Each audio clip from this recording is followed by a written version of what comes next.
Welcome to another tutorial of the Solution Journals. Today we will learn how to use Bumble.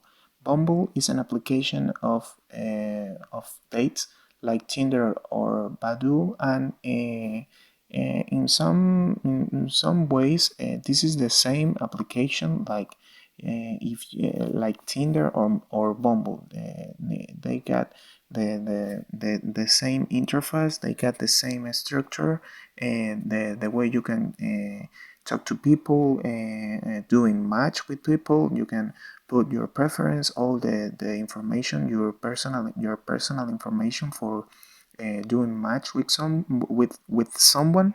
So that's it. You can like if you use Tinder, they got the same interface like this. You can pass away the people you don't like, and you can do a match with the people you like.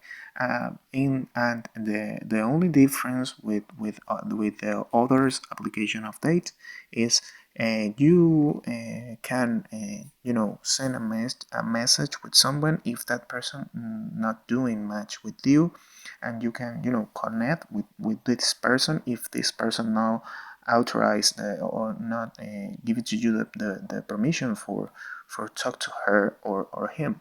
So this is the process. I hope this tutorial was helpful for you. Follow us for more content like this.